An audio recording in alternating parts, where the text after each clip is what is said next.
hay dos posiciones acerca de los derechos humanos, ¿no? Que es la posición, digamos, naturalista, ¿no? Y la positivista. La naturalista indica que los derechos humanos existen porque estos son inherentes, le pertenecen al ser humano propiamente. Y la positivista sostiene que los derechos humanos se construyen en base, pues, a lo que el Estado va reconociendo, ¿no? Los llamados procesos constitucionales. Entonces, hoy día vamos a darle más importancia a los procesos constitucionales que protegen derechos propiamente, ¿no? Vamos a hablar sobre el habeas corpus, hablar sobre la acción de amparo, el habeas data, y si por ahí también hay algún interés, podemos también mencionar los procesos de carácter, digamos, demandantes, ¿no? De carácter competencial, que son la acción popular, la acción de cumplimiento y la acción de inconstitucionalidad. ¿Ya? Sobre eso va a girar básicamente la clase el día de hoy, ¿ya? Así que vamos a empezar porque tenemos que también resolver una práctica, así que siempre el micro va a estar abierto, no lo he silenciado para nadie, para que alguno de ustedes, si tiene algún interés, si tiene alguna pregunta en relación al tema, inmediatamente me pide permiso y le doy el pase al audio para que pueda lanzar su pregunta, ¿ya? Así como ya nos tienen acostumbrados. Así que vamos a empezar. Primero, viendo lo que es el aspecto cognitivo, ¿no? O sea, siempre tiene que haber una base para entender cómo funcionan los derechos del hombre, ¿no? Y por eso tenemos que definir cuáles son las declaraciones de derechos humanos más importantes que existen dentro de, tanto a nivel internacional como a nivel doméstico, ¿no? Por ejemplo, la norma más importante que protege los derechos humanos viene a ser la Declaración Universal. La Declaración Universal, por redundancia, de los derechos humanos. Es una declaración que contiene 30 artículos, ¿no? Y que normalmente sirve como un escalafón para elaborar esta norma que tengo acá en mi poder, que viene a ser la Constitución. Aunque no es mi estilo hacerlo, pero me lo sé de memoria, pero siempre es bueno que el alumno entienda cuáles son las bases de estas declaraciones, ¿no? Por ejemplo, acá está lo que aprobó las Naciones Unidas, ¿correcto? El 30, mejor dicho, el 10 de diciembre de 1948 en la ciudad de París, y que consta de 30 artículos.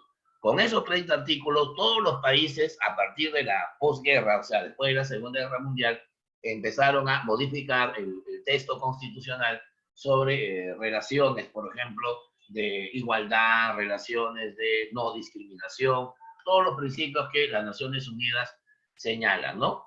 Por ejemplo, algo que vamos a utilizar bastante el día de hoy, lo que dice el artículo 9, ¿no? De esa declaración. Señala que nadie podrá ser arbitrariamente detenido, preso ni desterrado.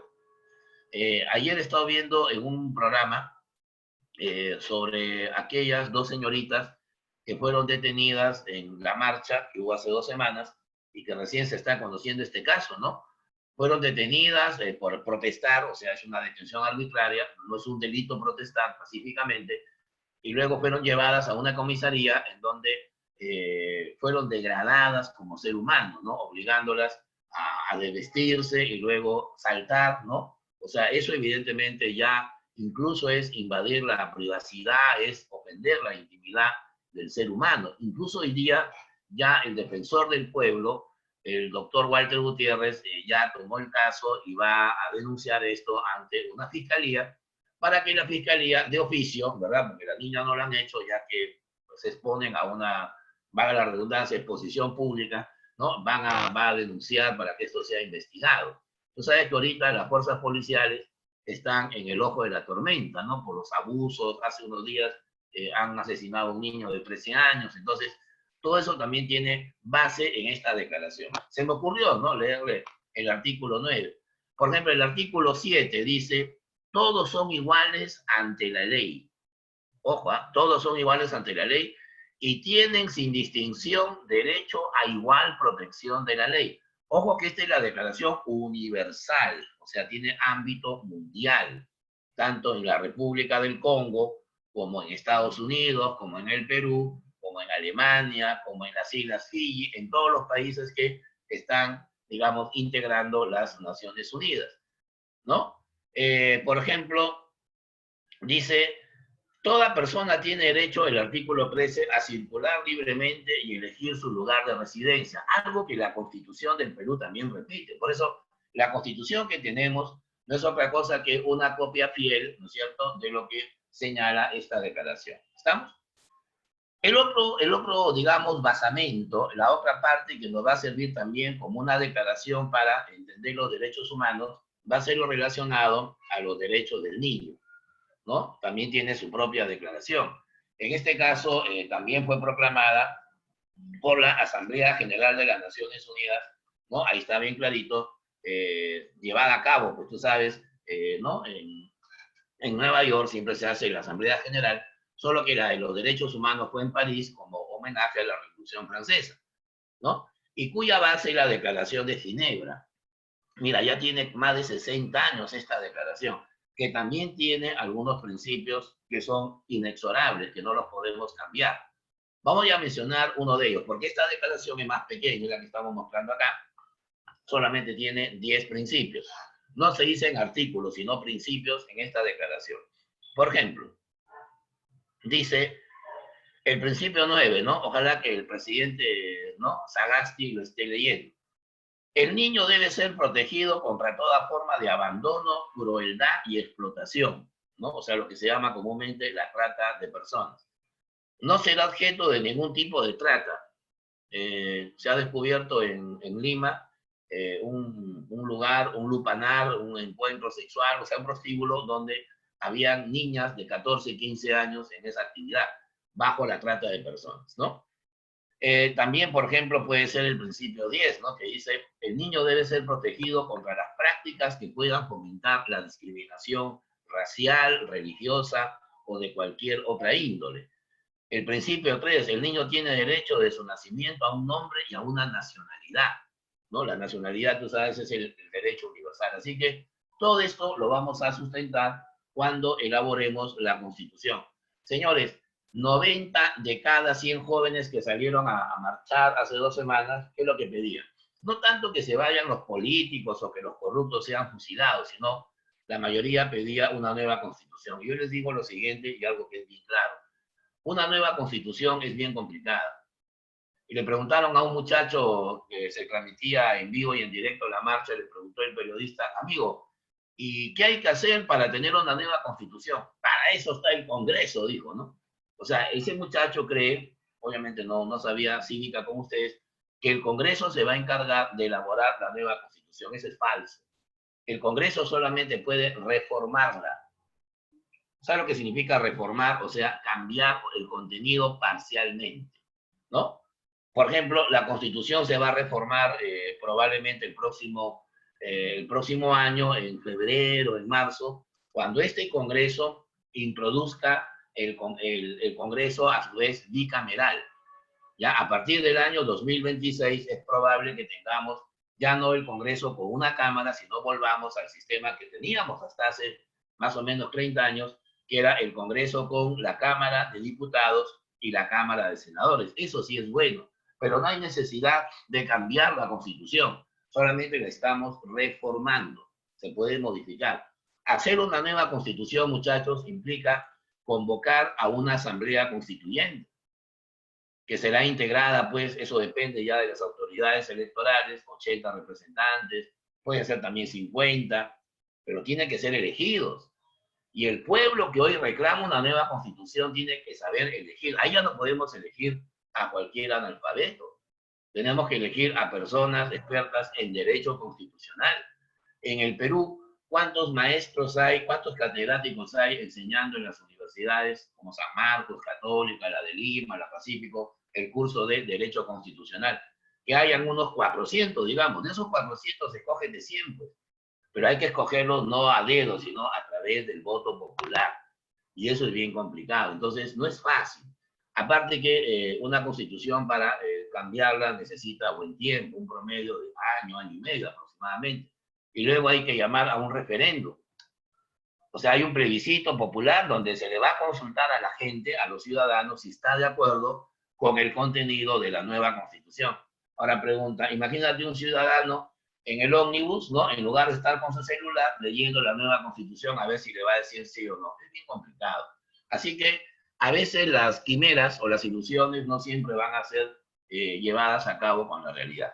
Ya, es mejor reformarla para ganar tiempo y también ganar mejores resultados en la organización del Estado, ¿no? Creo que eso es muy importante. Bueno, la Constitución del año 93, la que hoy nos rige, ¿ya? La que les acabo de mostrar, justamente fue aprobada por referéndum el 31 de octubre, mira qué tal día, ¿no? Cuando fue Halloween, de 1993, hace exactamente 27 años, ¿ya? Y fue elaborada por el Congreso Constituyente Democrático. En ese momento no se le llamó Asamblea, se le llamó Congreso Constituyente, por una sencilla razón. En 1992, Alberto Fujimori había disuelto el Congreso de manera golpista, o sea, de manera inconstitucional. Entonces, ante la presión internacional, Fujimori dijo, vamos a convocar a un Congreso Constituyente, que se va a encargar de dos cosas: elaborar una nueva constitución y a la vez legislar en el país. Y se quedó hasta el año 95, o sea, fue un caso excepcional. Por eso no se le llamó asamblea, se le llamó Congreso Constituyente. Hoy no se podía llamar Congreso porque tendríamos dos congresos, ¿no? Mejor se le llama asamblea, ¿ya? Esa es la palabra más adecuada. Y en términos de dogma, en términos de contenido, la constitución actual tiene una tendencia liberal moderada, ¿ya? Una tendencia liberal moderada en el sentido que ahora el Estado tiene evidentemente pues más libertades, se ha vuelto más una economía de mercado antes que una economía controlada, ¿no? El Estado ha liberado el mercado laboral, ya no hay estabilidad laboral. El Estado ahora reconoce más derechos y también reconoce más garantías, ¿no? Hasta el año 93 solamente había habeas corpus, acción de amparo, acción popular y acción de inconstitucionalidad. Ahora hay dos garantías más. Una es el habeas data, ¿no? Para lo que es información, y la otra es la acción de cumplimiento. Así que, ya ven, las constituciones siempre tienen algo nuevo que mostrar, ¿no? Y esa es nuestra base para el día de hoy. Recordemos lo que vimos la clase anterior. ¿Se acuerdan? Vimos lo que eran las generaciones de derechos humanos, ¿no? La primera generación tiene como base, acuérdate, la Revolución Francesa y también, evidentemente, la aparición del liberalismo, donde van a surgir los derechos civiles y también surgen los derechos políticos, ¿no? Dentro de esa primera generación. Derecho a la vida, a la libertad, a la igualdad, a la nacionalidad, a elegir autoridades, a revocar autoridades, al referéndum, etcétera, son los derechos de primera generación. En la segunda generación vamos a tener como base la revolución industrial en su segunda etapa y también la revolución mexicana, ¿no? Del comienzo del siglo XX, que va a dar origen también a la constitución de Querétaro, la ciudad mexicana, en donde se empieza a reconocer ya los derechos laborales, ¿no? Por ejemplo, la huelga, el sindicato, las 8 horas, el salario digno, porque tú sabes que la Revolución Mexicana fue una revolución de salario, una revolución de tierras, de propiedad.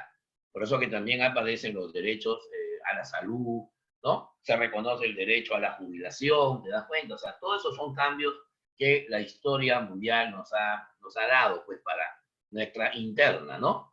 Y la tercera generación tiene como base, pues, a la posguerra, ¿no? Lo que ocurre después de la Segunda Guerra Mundial ya son derechos que tienen que ver con el medio ambiente, con la solidaridad entre países, con el equilibrio ecológico, ¿no? Con la paz mundial. Entonces, todo eso tiene que ser mostrado como una cierta relación, ¿ya? Así que vamos a entrar ya a la segunda parte, que ya es nuestro tema propiamente, analizando lo que significan los procesos constitucionales más importantes en el país, ¿ya? Vamos a encontrar entonces los procesos constitucionales. Ahí los tenemos, ¿ya? ¿Cuáles serían? Ahí las tenemos, ¿ya? Las garantías constitucionales. ¿Qué representan? ¿Cómo las podemos interpretar? ¿Y qué significado tiene para nuestro derecho constitucional? ¿Ya? Bueno, en primer lugar, a ver, antes de proseguir, este es un tema donde si el alumno no participa, un poco que se va a hacer muy gaseosa la explicación. Necesitamos que el alumno participe, que me explique incluso ejemplos, ¿no? Que me dé ejemplos del mundo real, ¿no?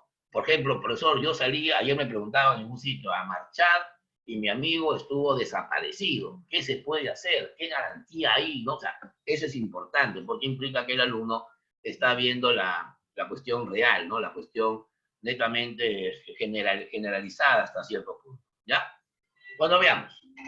¿Qué representan las llamadas garantías constitucionales? ¿No? ¿Qué significado tienen dentro del espectro netamente, ¿no? Procesal hasta cierto punto, ¿no? ¿A qué nos referimos cuando mencionamos la garantía? Bueno, según el artículo 200, ¿ya? El artículo 200 de la Constitución, las garantías constitucionales es el conjunto de acciones, ¿ya? Grábate bien esta idea. Es el conjunto de acciones, ¿ya? O de procesos, mira, fíjate bien, ¿ah? Que buscan restituir derechos. Acá no se trata de denunciar ni poner una demanda penal, no. Simplemente se busca que las cosas vuelvan a su estado anterior. Por ejemplo, para ponerles un avance de lo que son las garantías. ¿Qué ocurre si, por ejemplo, a ver, una persona tiene un restaurante que ha sido clausurado 20 días por falta de higiene, o sea, se encontraron roedores, por ejemplo, en la cocina, y se le ha multado incluso, ya el empresario pagó la multa, y luego de 20 días ya ha reparado todos los errores sanitarios y ya tiene las condiciones para seguir operando, aparte que ya se cumplió la sanción y ya pagó su multa. Y este señor reabre su restaurante, pero la municipalidad lo vuelve a clausurar, o sea, cometiendo un abuso de autoridad.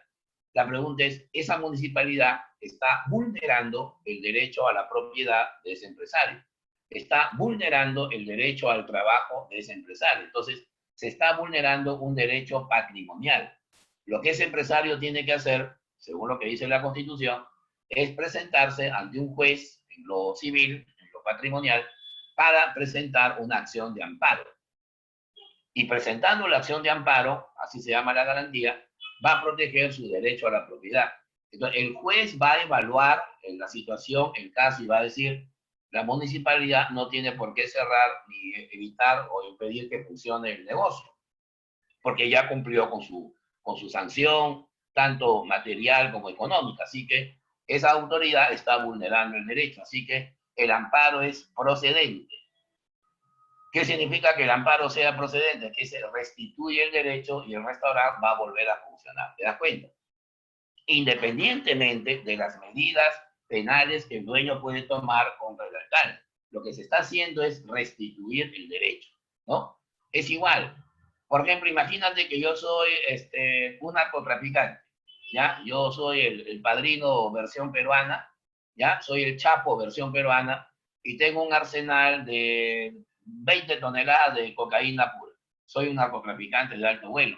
¿Cuánto tiempo debo estar detenido en la Dinandro, en la comisaría, para que se me investigue? Máximo 15 días. Si han pasado más de 15 días y aún sigo detenido, entonces ahí se me está violando, me refiero, mi libertad individual. Y por lo tanto, el abogado que tenga o la persona que me conozca podrá presentar un habeas corpus. Y si el juez considera que ya tengo un exceso de prisión preliminar o de detención preliminar, que es la palabra más adecuada, entonces va a ordenar que la policía me ponga a disposición de los fiscales y no estar ya encerrado pues en una celda de una comisaría, ¿no? O sea, está restituyendo las cosas a su estado anterior. Por eso la definición es bien clara, ¿no? Es el conjunto de acciones o procesos que buscan restituir derechos y además proteger la jerarquía de las normas jurídicas en el país, ¿no? Para que más o menos tengas una idea, a ver, aunque es un poquito difícil hacer esto en vivo, pero vamos a entenderlo, ¿ya? Acá tengo una norma que ustedes ya conocen, el Código Penal, ¿correcto? El que aplica las sanciones a los que cometen delitos, ¿no? Acá está todo lo que Vizcarra ha hecho, ¿no es cierto? Y acá tenemos la Constitución. Más flaquita, mira, más light, más delgadita. Ahora, ¿qué pasa si pesamos ambas normas? Peso jerárquico, ¿no? Obviamente. La balanza sería así. Mira, con efectos especiales, ¿eh? La Constitución encima del Código Penal. O sea, el Código Penal no puede vulnerar la esencia de la Constitución. Si la Constitución dice solo hay pena de muerte para terroristas y traidores a la patria en guerra, el Código no puede crear otros casos de pena de muerte. Imagínate que el Código diga pena de muerte para, no sé, para sicarios. No puede. Estaría violando la Constitución. ¿Me entiendes? Entonces, para restituir esa jerarquía, también hay garantías, ¿no es cierto? Bueno, ¿estas garantías cuáles son? Cuando se trata de cautelar derechos humanos, ahí vamos a tener tres garantías bien conocidas, ¿no? Ahí las tenemos una por una, ¿no? Vamos a mencionar cuáles son estos procesos, ¿no? Ahí tenemos, por ejemplo, el habeas corpus, ¿no? En primer lugar, el habeas corpus. También tenemos la acción de amparo y también tenemos el habeas data, ¿ya? Tenemos entonces ahí los tres procesos ya determinados. Y cuando decimos los que cautelan normas o cautelan, digamos, principios jurídicos, vamos a tener a la acción de cumplimiento, vamos a tener a la acción popular y la acción de inconstitucionalidad, ¿ya? Así que en este momento nos vamos a concentrar en las dos garantías, vamos a llamar procesales, en derechos humanos más importantes, lo que más viene en San Marcos. Muchachos, ya ustedes saben la idea que las universidades como Villarreal y San Marcos ya están anunciando sus exámenes de admisión. Villarreal ya anunció su examen presencial para el mes de enero, presencial, se va a tomar en los estadios, donde haya bastante espacio abierto. San Marcos ya esta semana debe estar anunciando, o la próxima, también su examen presencial, porque no creo que vuelvan a tomar el mismo examen que se tomó hace unos meses, donde todos sabemos, pues hubo un arroz con mango ahí virtual, ¿no? Por eso que hay que ponerse ya las pilas, hay que aprovechar esta clase y preguntar bastante, ¿ya? Bueno, entramos entonces a lo que son ya las dos garantías más conocidas, ¿no? Vamos a mencionarlas de manera procesal. Una se llama el habeas corpus, ¿ya? El habeas corpus, ahí la tenemos, ¿no? El habeas corpus, ¿correcto? Y la otra se denomina la acción de amparo. Ya vamos a ver el versus, ya vamos a hacer un tipo Cholo-Mena, vamos a hacer un versus entre el habeas corpus y la acción de amparo, ¿ya? A ver, empezamos. Una pregunta, en primer lugar, la palabra habeas corpus debe significar algo, ¿no? Porque está, pues, en idioma latín, ¿no? Y tú sabes que el latín hay que saberlo interpretar, ¿no? Hay que darle un sentido, pues, muy importante, ¿no? A ese idioma, a ese esquema, ¿no? Habeas corpus significa traigan el cuerpo, traer el cuerpo. ¿Dónde está el cuerpo? Tienes muchas formas de interpretar la palabra habeas corpus. Esta palabra surgió en el año 1215, ¿no? Surgió en el año 1215 en Inglaterra. Estamos hablando, pues, de más de 800 años, ¿no? 805 años, más de 8 siglos, imagínate, en plena Edad Media, en plena edad de los caballos, del feudalismo, de la servidumbre, pero también la edad en que las monarquías empezaron a surgir como autoridades muy anárquicas, muy radicales. ¿Cuál es el país más monárquico en la historia? A ver, ¿quién me lo dice? A ver, Ángelo, buenas noches. ¿Sabes quién es el país más monárquico en la historia? Toda su vida ha sido siempre un reinado.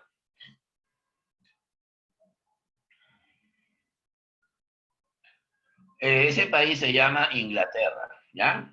Inglaterra, pues evidentemente los ingleses tienen el prestigio de ser el Luxor, el Lancaster, ¿no? ¿Sí o no? De la política mundial.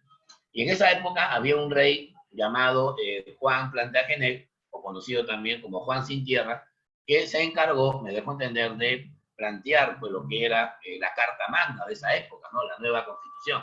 Y también surgió el habeas corpus. Bueno, en concreto, a ver, para no exterminarlo mucho. Habeas corpus es una garantía, escúchame bien, que significa que cualquier autoridad, que cualquier funcionario, que cualquier persona con sus actos u omisiones vulnere la libertad individual. O sea, el habeas corpus sirve para evitar que ese policía, que ese juez, que ese fiscal, que esa autoridad civil o militar vulnere los derechos relacionados con la libertad individual. Pero eso sí, de acuerdo al régimen de excepción que tenga el Estado. Hoy, debido a la pandemia, ¿no? Debido al virus, vivimos un estado de emergencia. El estado de emergencia en el Perú está hasta el 31 de diciembre. O sea, eso significa que Navidad y Año Nuevo lo vamos a pasar con toque de queda. Supuestamente, salvo que Don Quijote de la Mancha diga al presidente que por ese día ya no hay toque de queda. Él lo decide. El presidente de la República es el que decreta el régimen de excepción. Bueno, todos sabemos que Vizcarra lo decretó, aunque estuvo mal manejado, ¿no? Poco a poco se ha ido también soltando a la gente. Acuérdate que en los 2 primeros meses, hasta julio inclusive, tuvimos un confinamiento muy largo, un confinamiento casi total, donde para ir a otro lugar, subir a un carro, tenías que presentar tu salvoconducto, ¿no? Tu permiso de trabajo, el soldado te revisaba tus papeles, o sea, era un drama, no podías pasar una calle, te ponían multa, hasta hace poco los carros no podían salir los domingos, o sea, hemos vivido un estado de emergencia y lo seguimos viviendo, obviamente hasta el punto que a cada rato sale en televisión, intervienen fiesta que se celebraba en la madrugada, ¿no? Se interviene a pareja que estaba brindando en un bar a la 1 de la mañana. Entonces, tú dirás, profe, pero ¿acaso no hay libertad para tomar, no hay libertad para tener una pareja, libertad para caminar? Sí, pero el estado de emergencia te limita esos derechos. Hoy en el Perú hay 3 derechos que están suspendidos, digamos, temporalmente. La reunión pacífica, ¿qué dice el gobierno? Están prohibidas las reuniones.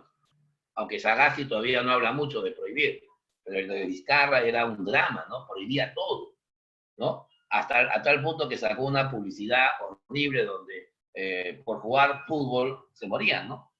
O la niña que le decía a su abuelita, ¿dónde quiere que ponga sus cenizas? ¿No? O sea, era un régimen que metía miedo a la gente y, bueno, con sus cómplices que son los medios de comunicación. Y eso a la vez generaba más alarma, ¿no? Y al final, mira, la pandemia se está reduciendo. Ahora dicen que viene una segunda ola, que vamos a morir más que a partir del 1 de diciembre. La tontería de que de lunes a jueves puedes ir a la playa, porque de lunes a jueves el virus está durmiendo, pero viernes, sábado y domingo se despierta con hambre. Entonces es todo un conjunto de errores que se cometen, pero es parte de un estado de emergencia. Está suspendido, por ejemplo, el derecho de libre tránsito. Viajar al exterior implica llevar tu prueba molecular, tu permiso especial, ¿no es cierto? Hasta para viajar a provincia tienes que llevar también tu permiso. O sea, es todo un conjunto de restricciones que se han planteado. El derecho, por ejemplo, a no ser detenido. ¿Ah? Entonces la policía ya no toca el timbre cuando ve una fiesta a la 1 de la mañana. De frente intervienen, Papá Noel se baja pues con su bomba y se abre la puerta. Entonces tienes todo un conjunto de elementos que hay que ver cómo funciona el habeas corpus en esas condiciones. Por eso el estado de emergencia se llama así, porque es un régimen de excepción, donde, por ejemplo, el domicilio puede ser vulnerado.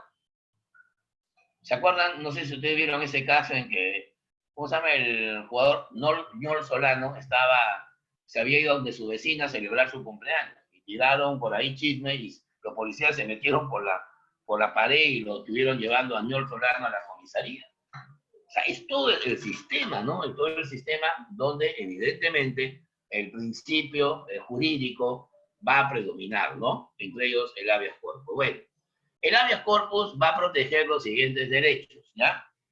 Va a proteger, por ejemplo, el derecho a libre tránsito, ¿no? Por el territorio nacional, que ahora está pues un poco restringido, ¿no? Está también el derecho de no ser detenido ni secuestrado, ¿ya? El derecho de no ser detenido ni secuestrado, es evidente. También va a estar el derecho de no ser perseguido por tus ideas, por tus ideologías o tus convicciones. Te persiguen porque eres comunista, eso está prohibido. Te persiguen porque tienes una identidad religiosa, por ejemplo, que no es católica, ¿no? Entonces, o te persiguen porque simplemente no tienes creencia religiosa, eso está prohibido. Este es muy importante. El derecho de no ser detenido, salvo por flagrancia, o sea, con las manos en la masa, o por orden judicial motivada y escrita. Una pregunta, ¿qué significa flagrancia? O sea que la policía te encontró en pleno delito, ¿no? Por ejemplo, un delincuente, un carterista, cogotea a una señora para robarle su celular y en ese momento pasaba el patrullero, esa es una flagrancia, lo detienen automáticamente. O de repente la tentativa también de delito, ¿no? También se puede tomar como flagrancia, se encuentran armas, el plano del banco que iban a asaltar, eso también es importante. O también cuando no estás cometiendo el delito, pero hay una orden judicial. Hay una orden judicial motivada y escrita, ¿no? Por ejemplo, las detenciones que hacen los policías acompañadas de un fiscal. Acuérdate lo que pasó con Alan García, ¿no? Que el fiscal pidió detención preliminar y luego iban a dictar prisión preventiva. Más de 100 policías fueron a la casa de Alan, ¿no? Con un fiscal, el fiscal tocó el timbre a las 6 de la mañana, Alan dijo que quiere, que queremos conversar con usted, ingresar a su domicilio para hacerle algunas consultas y también allanar sus documentos. Tengo una orden del juez. Alan García los hizo entrar y al verse perdido, vio cerca de 20 patrulleros, cámaras de televisión, sus enemigos queriéndose burlar de él, prefirió darse vuelta, ¿verdad? O sea que estamos hablando de un proceso donde hay una orden judicial. Pero ¿cuánto tiempo máximo debes estar detenido? Mira, si es un delito común, o sea, es un delito, digamos, que está tipificado en el Código Penal, lo máximo que debes estar es 48 horas. Hasta el año 2017 eran 24 horas. Pero ¿qué ocurre? Todos sabemos que en los últimos 3 años la delincuencia ha crecido logarítmicamente. Entonces, hoy la delincuencia es más violenta.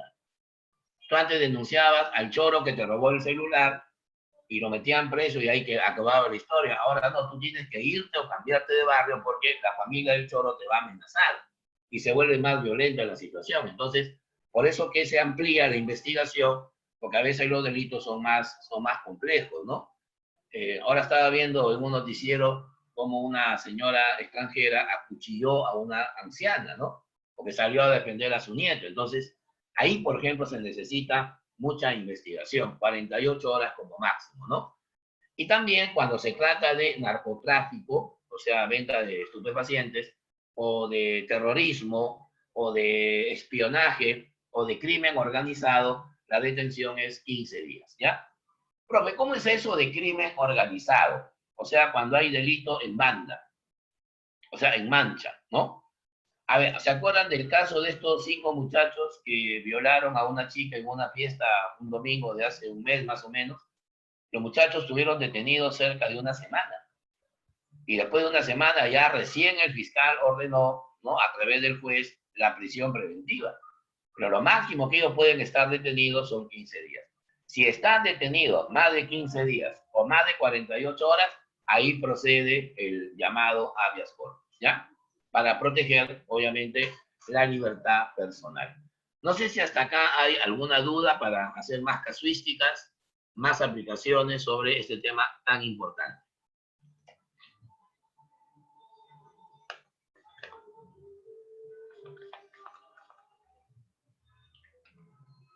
No brilla más el sol desde que tú no estás. Habla, me pongo a cantar. ¿Todo bien? ¿Sí? ¿Correcto? ¿Hay alguna duda? Allá, a ver, de repente en el chat están escribiendo algunos, ¿no? Un ratito, ¿ya? A ver.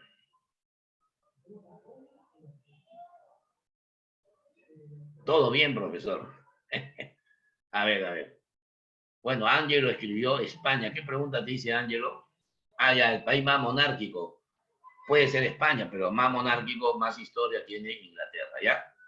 Muy bien, pero de todas maneras, que la cosa sea pues más interesante, ¿no? Traten de hacer su preguntita, siempre es bueno, ¿ya? Por favor.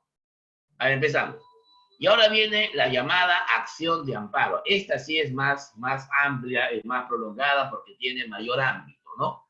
La acción de amparo es una garantía que va a proteger los siguientes derechos, ¿ya? O sea, estamos hablando de derechos que ya no son relacionados con la libertad individual, sino están relacionados con los derechos patrimoniales, o sea, los derechos de propiedad, los derechos de, digamos, mecanismos privados que vamos a ir mencionando.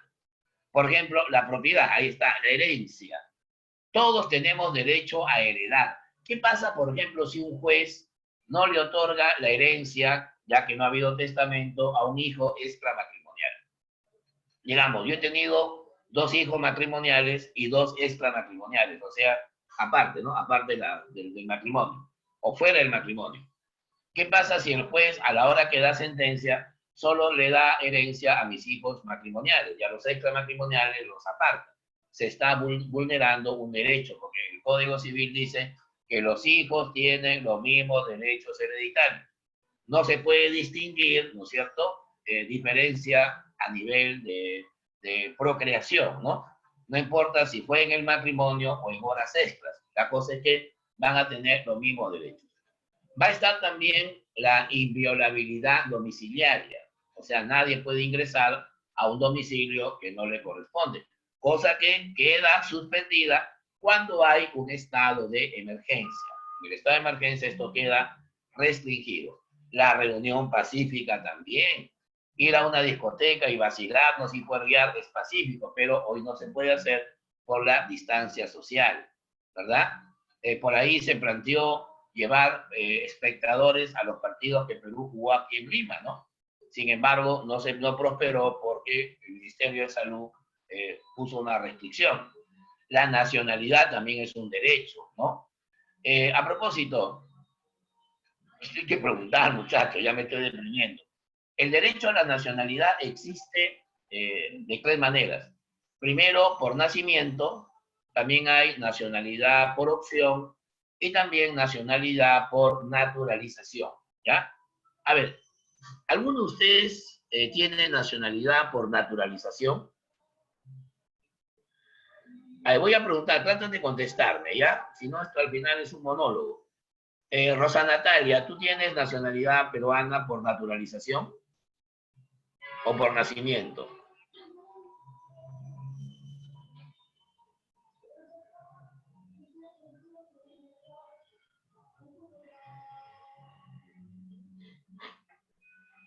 No responde, no tienes audio, chat, escribe algo, no sé, ¿no? Allá, o sea, todos tenemos nacionalidad por nacimiento, ¿no? Nacionalidad por nacimiento. Yo soy peruano por jus solis, ¿no me entiendes? O sea, por derecho de suelo. También hay peruanos por jus sanguinis, o sea, por derecho de sangre. Por ejemplo, ¿cómo se llama el arquerito que quiere ser presidente? George Forsyth. George Forsyth es peruano por derecho de sangre. Él nació en Venezuela, pero sus padres son peruanos, o sea, es peruano por sangre, igual que la Padula. Ahora la Padula, que no sabía ni hablar castellano, y no lo habla todavía, es peruano y canta mejor el himno que Tapias, ¿no? Es peruano por derecho de sangre, así es. Bueno, también está el derecho a la libre contratación. También lo protege la acción de amparo. El derecho, este sí es bravo, ¿eh? Uno de los grandes problemas que hay en el Perú, la discriminación, ¿no? La discriminación en nuestro país es un problema de exclusión, ¿no? Es un problema donde la gente es marginada, es separada del grupo social o la interacción social debido pues a la raza, a su opción sexual, ¿no es cierto? Dime, ¿un homosexual puede ser presidente del Perú? Sí. ¿Y cuál es el problema? Tiene que estar casado o ser bien machito o bien mujer para ser presidente, ¿no? Un homosexual puede ser presidente. En Colombia acaba de ser elegida la alcaldesa de Bogotá, la ciudad más, la capital de Colombia, una señora que tiene lesbianismo, ¿no? Así es. Es más, hay una candidata, creo que se llama Susel Paredes, ¿no? De un partido chiquito aquí en el Perú, que quiere ser presidenta, y la señora incluso está casada con una mujer. Se casó en Estados Unidos, acá no se puede porque acá no se permite, ¿no? ¿Te das cuenta? O sea que la discriminación no se puede dar ni por raza, ni por sexo, ni por opción, ni por academia, ni por condición económica, ni por condición laboral, ni por nacionalidad. Y entonces, por ejemplo, en el caso de la nacionalidad, en los últimos años aquí en el Perú ha aumentado mucho la xenofobia, ¿no? O sea, lo que es la discriminación a los extranjeros, sobre todo en el caso de los venezolanos. Hace poco, no sé si vieron, los canales de televisión hicieron una campaña, porque los canales son mermeleros, sobre un muchacho que fue insultado por un señor en un delivery, ¿no? Que le dijo de la A hasta la Z, ¿no? Hasta Osito Lima le ha regalado plata al muchacho, ¿no? Hasta Magari lo tuvo al muchacho 1 hora y media en su sede de televisión. Entonces, la pregunta es, ¿no? ¿Qué ocurre? O sea, ¿y por qué ensalzamos tanto al extranjero, ¿no? Tampoco hay que pedir que se vaya del país, pero sin embargo, hay un gran problema que está ocurriendo con personas de esa nacionalidad. Por ejemplo, tú no escuchas que los venezolanos están en Chile asaltando en mototaxis, matando gente, ¿no? O que le pegan a una persona porque son mancheros o paran con cuchillos. Eso tú no lo escuchas porque los chilenos tienen un régimen diferente a nosotros. Ellos tienen mano dura, son muy selectos a la hora de aceptar extranjeros. En cambio acá, el miserable de PPK dijo libertad para ingresar al país. Han ingresado pues de todo, sin filtros. Mira lo que pasó el año anterior, en esa hostal donde descuartizaron, ¿se acuerdan? A dos personas que, bueno, realmente eso se ve pues en película de Netflix, ¿no? Pero es la realidad, pues, ¿no? La discriminación es un proceso muy grande, ¿no? Aquí en el Perú, por ejemplo, se discrimina entre los que discriminan. La Corte Superior acaba de dar una orden para que JB, o sea, el cómico ya no pase a la paisana Jacinta, ni al negro Mama. Pero entonces, ¿por qué no le dan la orden también al Canal 4 para que no pasen a la Chola Chabuca, ¿no? ¿Pero por qué? Porque la Chola Chabuca sale bien maquilladita, con taco 40, bien, ¿no? Con polleras a colores, en cambio la paisana Jacinta sale sucia, sin dentadura, o sea, hay todo un proceso que evidentemente también es una discriminación entre los que discriminan. Y por ejemplo, tranquilamente, JB acaba de presentar hace unos días, el Canal 2 en este caso, una acción de amparo. Porque lo que ellos hacen no es discriminar, sino satirizar una situación, ¿no? Una situación cómica. Aquí en el Perú había un actor cómico llamado Tulio Loza que ha regresado a la televisión con su secuencia Camotillo el Tinterillo, y donde pone pues al cholo peruano así como yo, pero hábil, vivo, que quiere ser político. O sea, ¿te das cuenta? Entonces, hay un montón de opciones donde se ve pues que la discriminación no está sujeta pues a una protección, ¿no? La libertad de prensa, la libertad de expresión, fundar medios de comunicación, el derecho a la educación, eso es un derecho que también está muy, muy enraizado. ¿Se acuerdan de esa universidad Telesur? La SUNEDU le negó la licencia, ¿no? Automáticamente el dueño, ¿no? Presentó una acción de amparo contra la SUNEDU, porque habían violado el derecho a la educación. Sin embargo, la SUNEDU no perdió el juicio, porque el juez le dio la razón a la SUNEDU. Dijo, la universidad está bien clausurada porque es una porquería de universidad. Es así de simple, o sea, es el mecanismo que evidentemente define la aplicación de estas garantías, ¿ya? Así que vamos a pasar a lo que ustedes están esperando, ¿no? Que es prácticamente ya el proceso constitucional, pero visto en preguntas, ¿ya? Vamos a utilizar entonces las preguntas que en exclusiva elabora, pues, ¿no? La Academia CEPREDURI, ¿ya? Ahí tenemos un pequeño resumen de lo que hemos visto. Esto está en blanco y negro. Esto es clase vintage, ¿ya? All grainy, ahí está. Garantías constitucionales. A ver, lo que hemos dicho, ¿no? Procedimientos constitucionales que garantizan el respeto de los derechos y la supremacía, o sea, la jerarquía de la Constitución sobre otras normas, ¿no? Las garantías constitucionales son reconocidas por la Constitución en el título quinto de las garantías constitucionales propiamente, ¿ya? Un dato que les quería dar. esta parte que dice tenga en cuenta, ¿ya? Es muy importante lo que vamos a mencionar. Mira, a ver si por ahí me hacen alguna pregunta, ¿ya? ¿Correcto, muchachos? Ya, porque en realidad no sé si me estoy volviendo loco, pero estoy hablando solo, ¿ya? Así que hagan una pregunta, por favor, que esto es una clase de altísimo nivel. A ver, dice, escuchen bien, ¿ah? La Convención Americana sobre Derechos Humanos es conocida como el Pacto de San José, capital de Costa Rica. ¿Por qué escogieron Costa Rica? Porque es el país, hasta hoy, ¿no? Más desmilitarizado de América. Es un país que no tiene fuerza armada.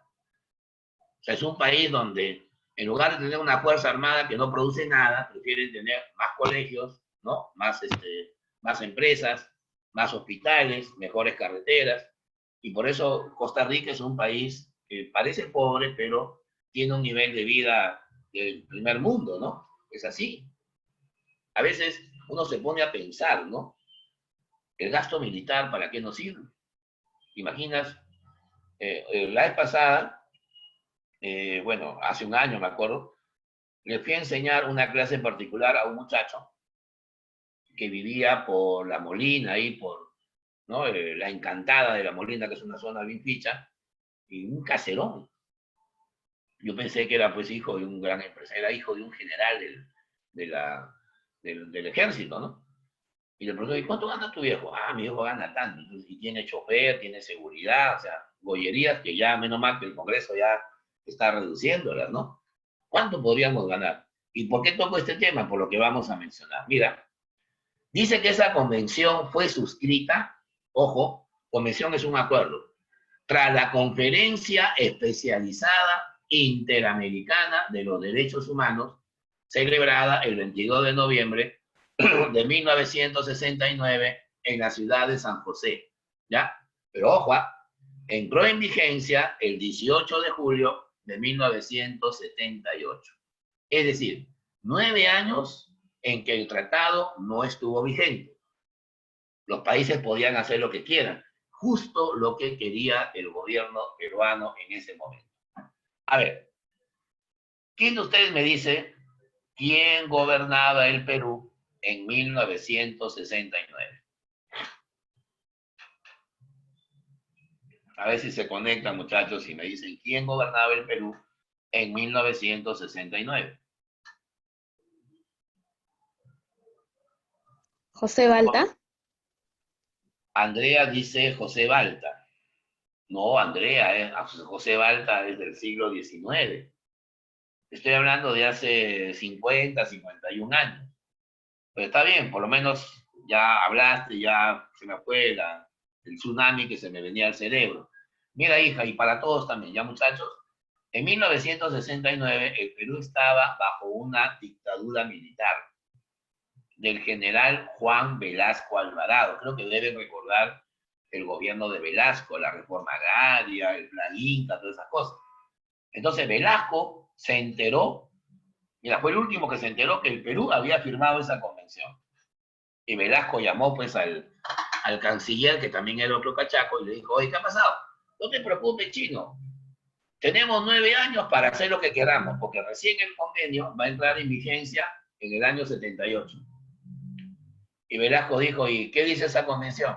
Que no podemos aplicar la pena de muerte. Pero, oye, pero ¿desde cuándo? Desde el año 78. O sea, faltan 9 años todavía.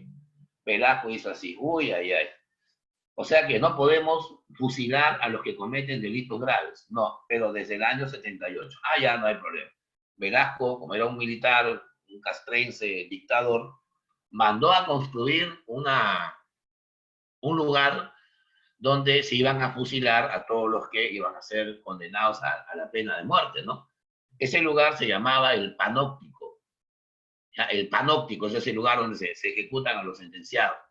¿Dónde quedaba el Panóptico? No sé si conocen el centro de Lima, la avenida Wilson, ¿ya? Entre la avenida España, el Hotel Sheraton, ¿ya? Eso sí lo conocen. Ya, a la espalda está el Real Plaza, un centro comercial inmenso, donde están los edificios grandes, ¿ya? Eso era el Panóptico. Y durante esos 9 años se ejecutaron 450 personas. La mayoría de ellos delincuentes que habían asaltado bancos, asaltado negocios y habían asesinado a los, ¿no? A los dueños de esos negocios. Eran casos raros, ¿eh? Mira, en 9 años estamos hablando de 50 ejecutados por año. O sea, uno por semana. O sea, un delito grave por semana había en el Perú. Ahora, ¿cuántos delitos hay por semana en el Perú graves? Diario por lo menos 100. Todos los días que vemos, sicariato, ejecución, ajuste de cuentas, feminicidios, delincuentes que no solamente te roban, sino primero te disparan y luego te roban. Entonces, estamos hablando de que el delito hoy, si Velasco resucita, se vuelve loco. Le faltarían fusiles para, ¿no?, ejecutar la pena de muerte. Por eso desde el año 70, y claro, otra observación, como no había poder judicial en esa época, los que juzgaban eran los militares. Se llama dictadura, tipo Maduro, ¿no? Eso yo me acuerdo, yo era muy niño. Y cuidado, ¿eh? Todo esto trajo consecuencias funestas, porque muchos inocentes fueron ejecutados. Hay un tipo que se le acusó de violar a un menor y lo fusilaron. Y cuando la policía siguió investigando, porque luego que lo fusilaron, en el mismo lugar apareció otro menor asesinado y violado. O sea, la pregunta es, se supone que si lo ejecutan ya nadie más debe violar, ¿no? Pero sin embargo apareció otra víctima. ¿Qué había pasado? Uno de los investigados, que supuestamente era inocente, era el verdadero culpable. O sea que se fusiló a quién? A un inocente. Ah, entonces por eso digo, ¿no? Desde el año 78, el Perú no puede aplicar la pena de muerte, a pesar que la Constitución lo establece, a pesar que el artículo 140 dice la pena de muerte es aplicable en los casos de terrorismo y traición a la patria en tiempos de guerra. Ojo, pero no la podemos aplicar porque ya estamos dentro de la convención. Ya más de 40 años que esta convención está vigente.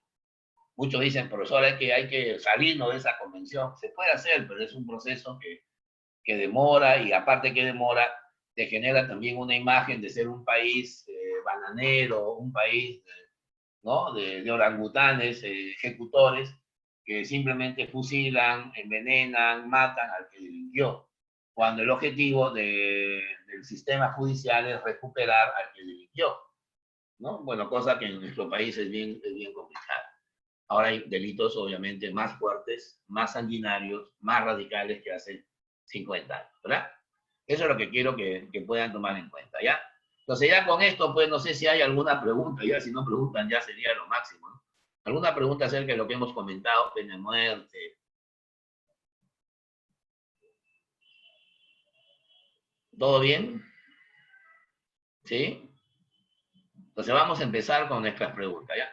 Allá, quieren, allá, chat. Allá, vamos a ver qué hay en el chat, ¿ya? Así, naturalización. Naturalización es cuando te nacionalizas siendo extranjero, ¿ya? Por vivir en el Perú 2 años aproximadamente. Muy bien. Ya vamos entonces a las preguntas, ¿ya? Vamos a nuestras preguntas.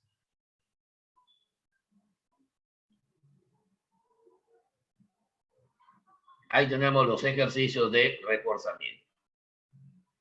A ver.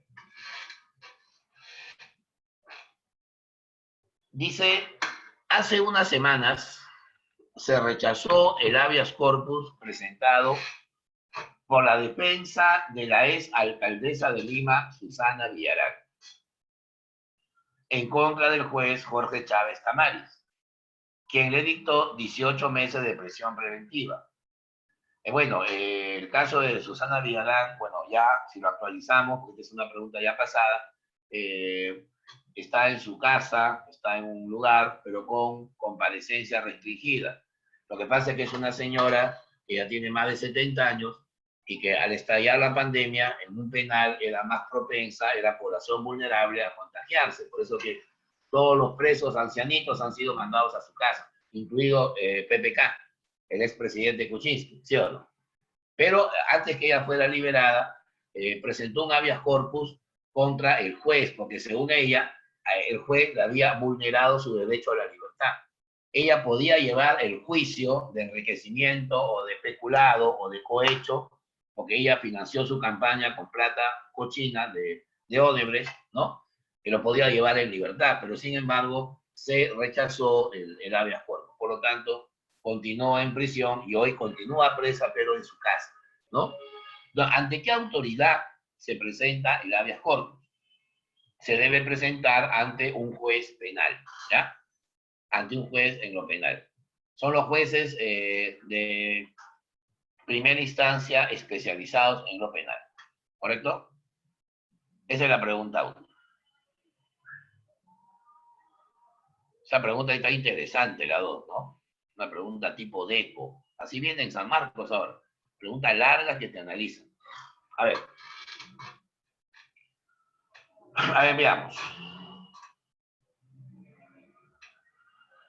Hoy la Coordinadora Nacional de Derechos Humanos es un organismo privado que hay en el Perú que estudia, denuncia violaciones de derechos humanos.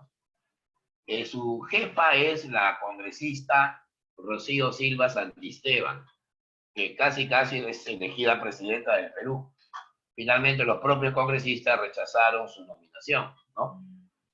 Íbamos a tener pues a una mujer comunista, feminista, pro-abortista en la presidencia del país, increíble, ¿no? El Centro de Derechos Humanos de la Universidad Católica Andrés Bello de Caracas y la Comisión Episcopal de Acción Social de la Iglesia Católica presentaron una garantía constitucional, vamos a ver cuál es, contra el Ministerio de Relaciones Exteriores, la Cancillería, el Ministerio del Interior, la Policía, y la Superintendencia Nacional de Migraciones, el tránsito de personas del extranjero, por las medidas tomadas para restringir el derecho de libre tránsito a venezolanos en busca de refugio. Lo que pasa es que a comienzos de año, porque esta es una pregunta de febrero, este organismo, que fue el gobierno propiamente de Vizcarra, dio una restricción, que solamente podían llegar al Perú los que tenían su pasaporte vigente hasta ese momento. El que no lo tenía no podía ingresar al país. Entonces, estos organismos, que son evidentemente pues caviares, dijeron, no, ¿por qué a los hermanos venezolanos, así dijeron, tenemos que prohibirles si el Perú es un país que los puede acoger? Entonces, ahí están las consecuencias, ¿no? Obviamente, el derecho al libre tránsito. Muchos venezolanos fueron impedidos, pero también muchos ingresaron ilegalmente, ¿no? La frontera es tan grande que se hacían topos, ¿no? No sé qué hacían para cruzar la crocha, la frontera, y finalmente los tenemos en el país. ¿Qué garantía se presentó? Sabiendo que tiene que ver con la libertad de tránsito, con la libertad individual. Esa garantía sería el habeas corpus, ¿ya? La garantía sería el habeas corpus. La clave sería la C. Por eso el DECO a veces es muy largo, ¿no? Pero tiene un punto principal que es la esencia de la propia pregunta, ¿no? A ver. Vamos a la pregunta 3. A ver, dice, Carlos solicitó un préstamo por un plazo de 60 meses, o sea, 5 años, para la compra de un auto. O sea, le prestaron plata y le dijeron, en 5 años paga lo que debes. Perfecto. Luego de pagar las 2 primeras cuotas, típico peruano, dejó de pagar. Tuvo problemas o simplemente no quiso. Problema de él. Y hace una semana, un representante del banco con 2 policías lo detuvieron. Fueron a su trabajo, a su casa, a su negocio, qué sé yo, y se lo llevaron. Y lo han llevado a una carceleta, porque debe plata al banco. A pesar que en el país no hay prisión por deudas, sigue detenido. Obviamente es una detención arbitraria, ¿no? Claro, porque evidentemente los policías tampoco pueden prestarse a detener a una persona porque tiene una deuda que no ha pagado. Las deudas están sujetas a embargos, pero no a quitar la libertad de una persona. Imagínate si eso fuera aplicado a los que tienen deudas, yo no estaría ahorita haciendo la clase. Peruano que se respeta debe, ¿sí o no? Ese es el fundamento. La única forma en que te metan preso por deuda, ya saben cuál es, ¿no? Por alimentos, ¿ya?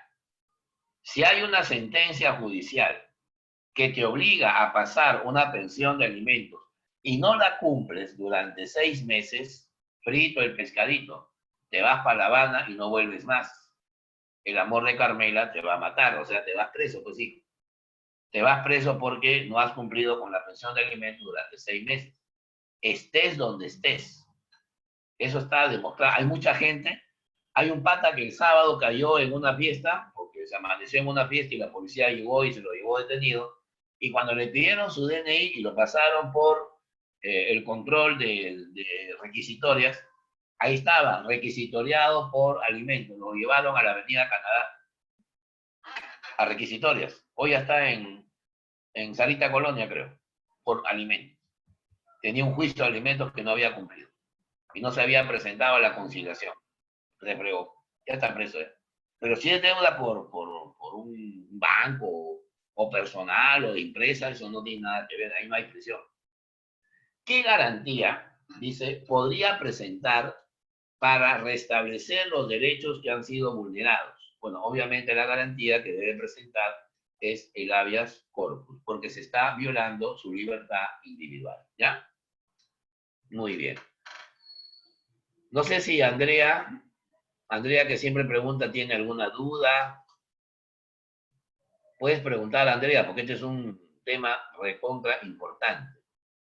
Antes de hacer la cuarta pregunta.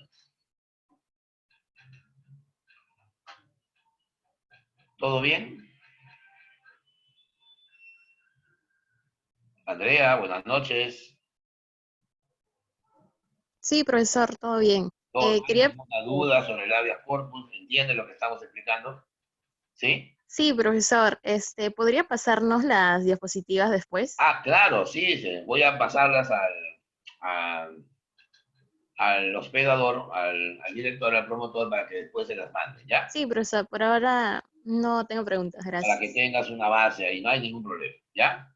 A ver, vamos a la cuarta. A inicios de año se resolvió una garantía de acción de inconstitucionalidad que fue planteada por un grupo de 5.000 ciudadanos. Ah, esa está buena, que buscaban prohibir las corridas de toros y las peleas de gallos, por considerar que atentan contra la ley de protección de animales. ¿Correcto? Bueno, finalmente la sentencia ha sido que, si bien es cierto, no se prohíben las corridas de toros, pero sin embargo, los lugares donde se hacía ya no deben estar sometidos a ese tipo de espectáculos. Por ejemplo, ¿dónde se hacen las corridas de toros? Aquí en Lima, en una plaza que es bicentenaria, muy conocida a nivel mundial. Los mejores toreros del mundo vienen a torear a esa plaza, la plaza de Hacho. Aunque Hacho más lo conocen como paradero, ¿no? Hacho, ¿no? Ya. Esa plaza es del siglo XVIII, imagínate. Tiene más como 260 años de existencia. Hoy esa plaza está ya no para la corrida de toros. Las corridas de toros eran en esta época, octubre, noviembre, más o menos. Ahora por la pandemia no se puede hacer. Y si no hubiera pandemia, tampoco se pudieran haber hecho. Porque se ha prohibido que esos lugares sean usados como, ¿no?, elementos de acción. Tampoco se prohíben las peleas de gallos, pero se promueve que los coliseos no sean utilizados. O sea, si quieres pelear gallos, que se peleen tus gallos, pero no exponerlos a un espectáculo, ¿no? Porque evidentemente atentan contra la ley de protección de animales. Si yo atropello a un perro y lo dejo moribundo y finalmente muere, yo me voy preso. Sí, señores, hay prisión por matar a un perro, sobre todo si hay crueldad. Hay un tipo que el año pasado a un perro, Rottweiler, cuando se hizo bravo, ¿sabes?, le metió 6 balazos porque intentó morder a su hijo. Y por más que argumentaba que su hijo iba a ser objeto de una mordedura, esos perros son bravos, te pueden matar, igual se fue preso. Ah, claro, obviamente la prisión es menor porque es una reacción instintiva, ¿no? ¿Y por qué no meten preso al torero cuando asesina al toro? ¿Y por qué no meten preso al dueño de la plaza del Coliseo de Gallos, que incluso se apuesta dinero, como si fueran caballos? Ah, por eso está el caballero Carmelo, ¿no?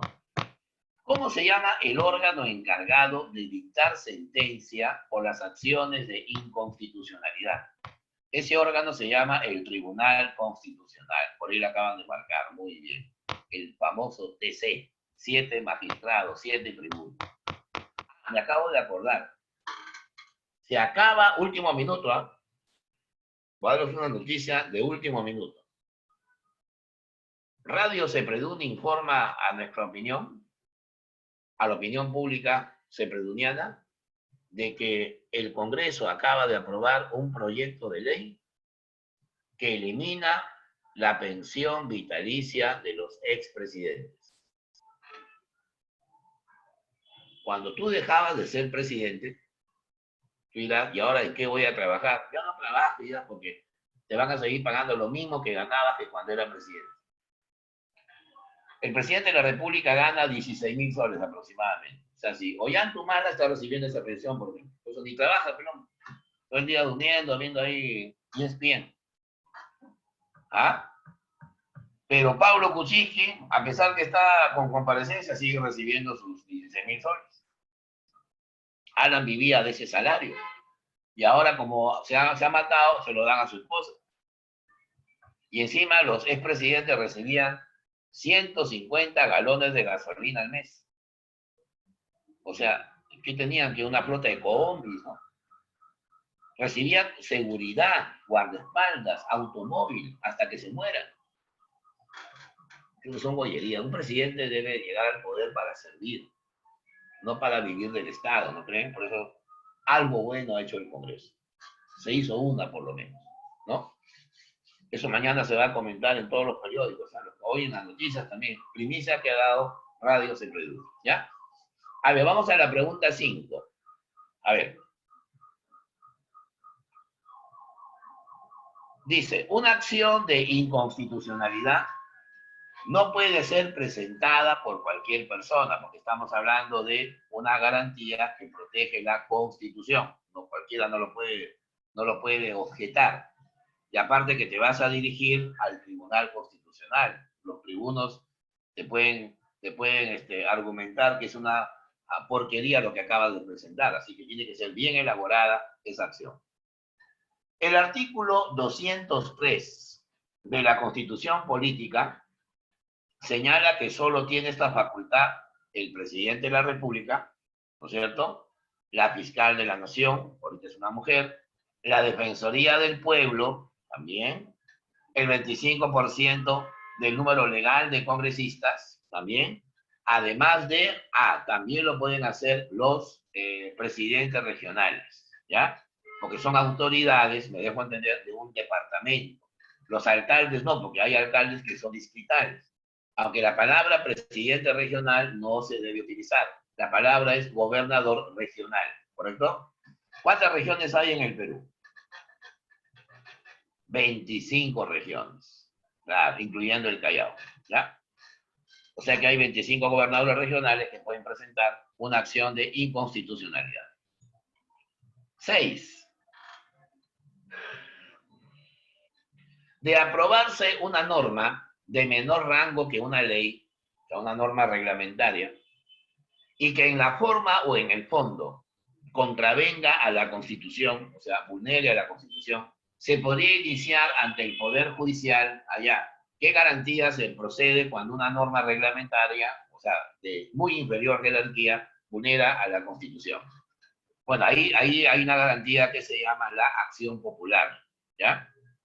Pero que se presenta ante una Corte Superior y luego se eleva a una segunda instancia que es la Corte Suprema, ¿ya? Por ejemplo, una norma que se puede someter a acción popular, por ejemplo, es un decreto supremo, ¿no? Una resolución suprema. Por ejemplo, imagínate que, a ver, la pandemia ya está combatida, la vacuna ya está para todos los peruanos, ya no hay ni un muerto, ya no hay ningún caso de contagio constante, se mantiene, ya hemos vencido al virus, pero el gobierno da un nuevo decreto ampliando el estado de emergencia, restringiendo las libertades individuales y personales, manteniendo el toque de queda. ese decreto ya estaría violando la Constitución, porque estaría quitándole derechos importantes a las personas. Pero más que quitar derechos, estaría vulnerando la jerarquía de la norma más importante. Ahí procedería, por ejemplo, la acción popular. ¿Ya? Pregunta 7. Profesor, Dice, en relación... Ahí, Andrea. ay, profesor, disculpe, ¿qué es la acción de cumplimiento? Ah, qué buena acción de cumplimiento. Ya, mira. La acción de cumplimiento es una garantía administrativa. ¿Ya? Se establece cuando una autoridad es renuente, o sea, se resiste a cumplir una orden administrativa. Voy a poner un ejemplo bien simple. A ver, tú eres la ministra de Educación. ¿Estamos? Tú eres la ministra la que dirige la educación en el país.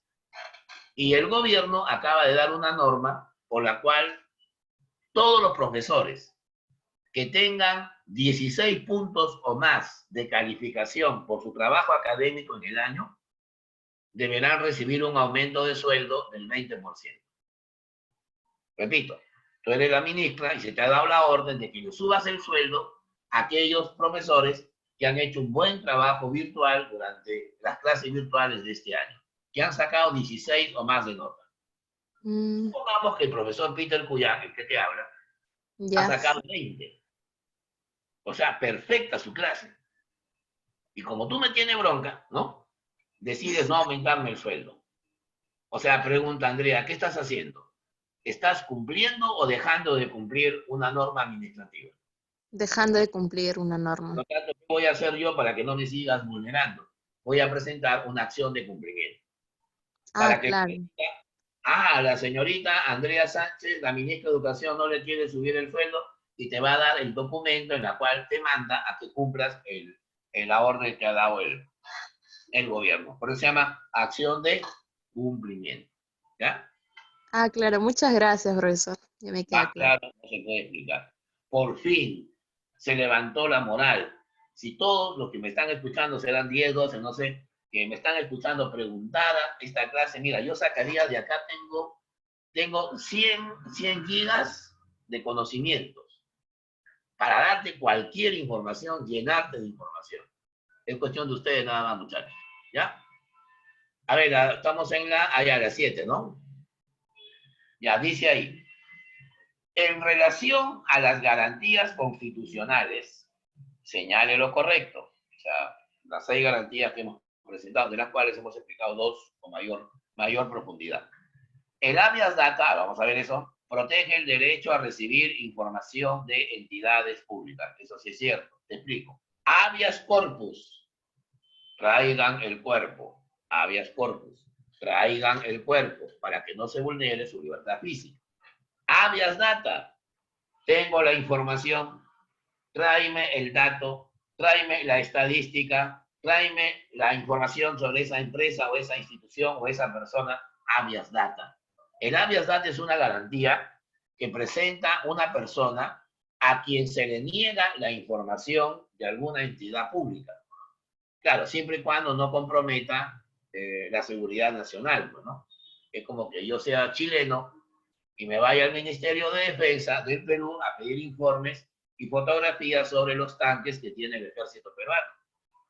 No sea malo, pues, o sea, le estoy pidiendo como extranjero y un país casi enemigo del Perú, información al enemigo, ¿no? No sea malo. Entonces, ahí no se tiene que dar información. Pero cuando tú solicitas una información a una entidad pública, con los costos respectivos, esta está obligada a entregártela, ¿no? Por ejemplo, si tú estudias economía y tienes que hacer un trabajo de investigación sobre la moneda, no sé, los bancos, te vas al Banco Central de Reserva. Y el Banco Central de Reserva te va a decir, dígame señor, estoy estudiando en San Marcos Economía, me han mandado a hacer un trabajo sobre la historia de la moneda. A ver, ya eres tú, perfecto, tu DNI ya, y al rato vienen con un montón de folletos. Tome señor, completamente gratis, muy bien, ojalá que saque 20. Pasa eso, ¿ah? Aunque ahora esa información ya no se da pues en físico, ¿no? En mi época era así, ahora es virtual, pues, ¿no? Un PDF, pides un PDF, ¿sí o no? Y te mandan esa información. ya no hay necesidad de tenerlo en físico, ¿no? O por correo, no sé. Pero si te niegan la información, ahí sí puedes presentar un habeas data. Te están violando el derecho a la información. Como también el habeas data protege a que las páginas informáticas, por ejemplo, no publiquen aquellas imágenes donde se denigra la dignidad de la persona. Ahora está de moda que cuando una pareja se llevaba bien, eran enamorados al extremo, se iban al hostal, tenían relaciones, se grababan y luego la relación se termina y este desgraciado, como se entera que su ex flaca ya tiene otro, tiene los videos y los empieza a publicar en las páginas pornográficas. Se han dado esos casos, ¿no? Inclusive hay una chica que ha sido Miss Perú, que hace poco denunció que su ex publicó esa foto. Y bueno, encima no la extorsiona, porque si fuera extorsión sería doble delito, ¿no? Le pide plata para no publicar el video. Eso es una forma también de denigrar la dignidad de la persona. También se puede presentar el habeas data, ¿no? Es muy importante. ¿Se acuerdan ese programa que había con Beto Ortiz, Verdura, el valor de la verdad? ¿Se acuerdan? Y la respuesta es, ¿se acuerdan o no? Ese programa, por ejemplo, era cierto, denigraba al ser humano, ¿no? O sea, salía una chica a decir, ¿no? Con cuánto se había acostado, o el chico salía a decir con cuántas chicas estuvo y las ofendía, y eso era pues una denigración. Hasta que un grupo de ciudadanos presentó un habeas data contra el canal Latina, creo que era, y el juez dio la razón. Y a través de esa sentencia se estableció que el canal no debería dar ese programa, no porque frenaban la libertad de expresión, sino porque denigraba el sentido. Podían hacerlo sin denigrar, pero Beto Ortiz, pues, que sabemos es un periodista muy polémico, dijo, no, lo que vende es el escándalo. Y si acá no va a haber escándalo, entonces mejor me voy y se quitó del canal. Ahora creo que está en Beto a saber en Huilas, ¿no? Justo ahorita lo voy a ver cuando termine. ¿Ya? No se olviden del habeas data, ¿correcto? Creo que Emily quería hacer una pregunta, a ver. Había prendido su micro, Emily. Bueno, en fin, falsa alarma, plancha quemada. A ver, a dos. La acción popular se presenta o se plantea ante la Corte Superior de Justicia, sí, cuando se vulnera una ley o la Constitución por una norma, como dije, de inferior jerarquía. El derecho al trabajo es protegido por la acción de amparo, también. Bueno, ayer, no sé si vieron, a mí me gusta ver el programa Al Ángulo, es un programa que pasan en Movistar TV, 703, es un programa de debate, de fútbol, de deporte en general, pero más de fútbol, y con la muerte de Maradona, pues yo quería ver qué opinaban esos periodistas, ¿no? Y ayer se presentó el periodista Pedro García, que es muy bueno, pero se notaba que estaba en estado etílico, ¿no? Parece que había el hombre tomado o estaba un poco mal. Y bueno, el canal le dijo, ¿sabes qué, compadre? No puedes estar. Y lo sacaron en ese momento. ¿Qué pasa si el canal lo despide? Bueno, muchos dirán, profe, está bien, ¿cómo va a presentarse borracho a hacer un programa? ¿No? Pero evidentemente eso tiene que ser evaluado, porque si de repente no estuvo borracho, si no estaba mal de salud y se sentía mal y se presentó y lo despiden sin haber estado mareado, ahí sí. Ahí procedería una acción de amparo, porque le estarían vulnerando su derecho pues al trabajo, ¿no? A tener un empleo. Eso es cierto, ¿ah? Y la 4 dice, la máxima instancia para resolver la acción de habeas data es el Tribunal Constitucional. La máxima instancia para resolver la acción de habeas data, claro, a nivel evidentemente de interna podría ser asumido como cierto, porque normalmente la máxima instancia es la Corte Suprema, pero acá no me especifican si es a nivel interno propiamente, porque el tribunal también tiene como rectificar lo que la Corte Suprema ha dicho, ¿ya? Entonces, la 1 es verdadera, la 2 es verdadera, ¿ya? La 3 es verdadera, las 4 son verdaderas, ¿ya? Asumiendo que el tribunal es la última instancia interna, porque a nivel internacional tienes la Corte Interamericana de los Derechos Humanos, ¿ya? A ver, la pregunta número 8. Uy, ay, ay, nos gana el tiempo, ¿ya? A ver, Dayana ha sido detenida y trasladada a la carceleta por una orden judicial. el fiscal está a punto de iniciar la acción penal frente al Poder Judicial. O sea, obviamente por algún delito que ha cometido, ¿no? Sin embargo, tienen pruebas en su contra, obtenidas de escuchas telefónicas, o sea, de chuponeo, pues, ¿no? De audios, donde evidentemente se ha violado el secreto de sus comunicaciones. Para dejar sin efecto las pruebas obtenidas de manera ilegal, se tendría que recurrir a presentar ya pues información, a presentar la garantía denominada la acción de habeas data, ¿ya? La acción de habeas data, porque obtener información de esa manera no es compatible con el debido proceso, ¿ya? Con el debido proceso. Se está vulnerando. Cuando una persona está siendo investigada, el juez es el que ordena levantar el secreto de las comunicaciones. Por ejemplo, digamos que yo soy un secuestrador y me encuentran este celular. Abren el secreto de mis comunicaciones, pero con orden judicial.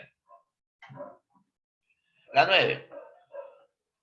Dice, si el Jurado Nacional de Elecciones ahora que estamos en pleno proceso electoral, dejara fuera de la contienda electoral a los candidatos que no cumplan con las formalidades y la entrega de información completa, y estos candidatos manifestaran que en el país no se están respetando sus derechos humanos e hicieran pública su intención de recurrir a instancias internacionales, ¿a qué órgano internacional podrían elevar su queja? Bueno, la queja se presenta ante un lugar, una comisión que investiga violaciones a derechos humanos. Se llama la Comisión Interamericana. Profesor, ¿y por qué no puede ser la Corte? Porque la Corte es la que sentencia. Es como la Fiscalía y el Poder Judicial. La Comisión hace el papel de fiscal y la Corte el papel de juez, ¿ya?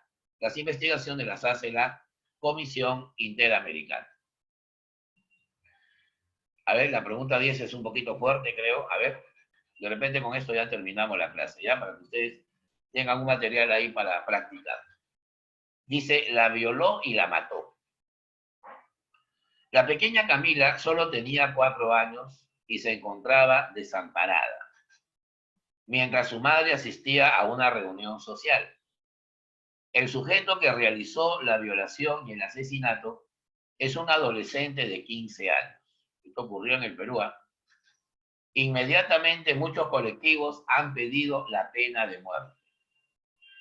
Sin embargo, esta no puede ser aplicada en nuestro país debido a que, a ver, ¿quién de ustedes me polemiza en este aspecto?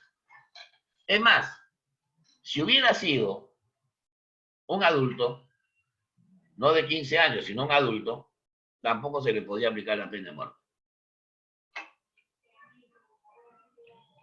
Debido a que es parte del Pacto de San José. Sí, pero el Pacto de San José tiene también otras aboliciones, ¿no? La D no puede ser. ¿Cómo vas a decir que para que sea pena de muerte debe ser mayor de edad? ¿Cuántos estarían fusilados ahorita? ¿No? ¿Se acuerdan ese pata que le decían el monstruo y la bicicleta hace unos años, que secuestró a una chica un poco más grande y la llevó a un descampado, la violó y luego la mató y luego la incineró? Ese pata ya ha sido condenado a cadena perpetua, pero no a pena de muerte. Se ven unos casos a veces, ¿no? Es un país católico y admite otra religión. ¿Qué tiene que ver la religión acá? Es más, hay casos de curas violadores, ¿no? Solo se aplica la pena de muerte por traición a la patria y por terrorismo. ¿Ah? Dice, sin embargo, esta no puede ser aplicada en nuestro país. No te están preguntando la razón de la pena de muerte, sino cuál es el mecanismo que prohíbe la pena de muerte, que es ser parte del Pacto de San José, firmado en 1959, ¿ya? Pero 1969. Esto sería lo que dice el artículo 140. Pero si, por ejemplo, yo te hablo de Abimael Guzmán, es el terrorista más sanguinario de la historia, todavía está vivo. ¿Por qué no lo fusilaron? Por el Pacto de San José. ¿Te das cuenta? ¿Qué debe pasar con ese niño de 15 años? Ahí queda todo, ¿no? Tiene que ser llevado, pues, a un centro de rehabilitación y diagnóstico. Hay que rehabilitarlo todavía, ¿no? Encima que ha violado, hay que, ¿no? sicarios en el Callao que tienen 14 años. Increíble, ¿no? Bueno, muchachos, realmente han mejorado un poco, ya por lo menos están preguntando y eso es bueno, ¿no? No hay ningún problema. Bueno, bien, muchachitos, muchas gracias por su atención. Ya, la próxima semana nos conectamos nuevamente para seguir avanzando, ¿ya? Muchas gracias, hasta luego.